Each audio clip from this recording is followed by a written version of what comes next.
সকালবেলায় উঠেই আমার দায়িত্ব পড়ে আগে এনাকে খুশি করা। তাই এনাকেও চটপট খুশি করলাম সর ভাজা দিয়ে, আর তারপরে সুন্দরভাবে দুটো বিছানার দায়িত্ব পড়ে আমার ওপর গোছানোর। ওই মশারি কোনোদিনই আমার দ্বারা গোছানো হয় না, তাই ওভাবেই রেখে দিয়েছি যা করে। নিচে ঘর গুছিয়ে এলাম ওপর ঘর গোছাতে। আর দেখো তারপর মায়ের এই রান্নাঘরটা সুন্দরভাবে নাতা দিয়ে গেছি। এনার অবস্থা দেখো, ইনি ওর ওপরে উঠে এখন দাঁড়িয়ে দেখছে। যত রাজ্যের অভিযোগগুলো সারাদিন ধরে এখন জড়ো করছে, দাদা এলে তার কাছে সমস্ত অভিযোগ দেবে। কিন্তু ওই যে আমার আর কোথায় যত্ন, এনাদের এখন খুব জোর খেতে পেয়েছে, কিন্তু মাছ মুড়ি তো এখন আর চলবে না। তাই মা দেখো দুধ এনেছিল, তো সেটাকেই আমি এখন দিয়েছি গরম করতে। আর ওরা সুন্দরভাবে এখন শুয়ে পড়লো। শুধু দুধ খেলে যেহেতু পেট ভরবে না, তাই গপুকে বলে গপুর থেকে দুটো বিস্কুট নিয়ে নিয়েছিলাম। এটা সুজির বিস্কুট ছিল, তাই ওদের পেট অনেকক্ষণ ভরে রাখবে।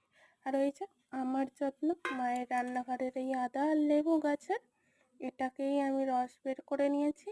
আর তারপর খুব ভালোভাবে মাথায় মাখবো।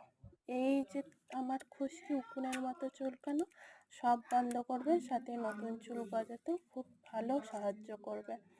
চুল পড়াও বন্ধ করবে, খুশকিও তাড়াবে। এই আদার রসের মধ্যেই নিয়েছিলাম লেবুর রস। মুখ দেখে আবার ভেবো না যেন কি হয়েছে। আগের ভিডিওতেই বলেছিলাম মুখের যত্ন না নেওয়ার কারণে প্রচণ্ডভাবে ব্রণ বেরিয়েছে, তাই আবারও আজ চন্দনের প্রলেপ লাগিয়েছি। আর তারপর এই আদা লেবুর রস খুব ভালোভাবে মাথা স্ক্যাল্পে এভাবে তুলো দিয়ে লাগিয়ে নিয়েছি। মাথার সাথে সাথে দেখছিলাম মুখও বলছিল আমাকেও দি, তাই মুখেও একটু দিয়ে দিলাম। না না, মজা করছিলাম, যেন মুখে মেখো না, ওটা একটু গড়িয়ে পড়ে গিয়েছিল। তারপর এরকমভাবে সিটি কেটে কেটে মাথায় খুব ভালোভাবে মাখিয়ে নিয়েছিলাম। আর তারপর মাসাজ করে নিয়েছিলাম। চুলকানোর ধান্দায় যেন আবার মুখে পুরো এটাই করে ফেলো না, মানে মাথায় যেন চুলকে ফেলো না, তাহলে কিন্তু ওটা ক্ষতি। এভাবে আলতো হাতে মাসাজ করে নেবে। আর তারপরে চুলটাকে খোঁটা করে বেঁধে ক্লিপ লাগিয়ে 1 ঘন্টার জন্য রেখে দাও।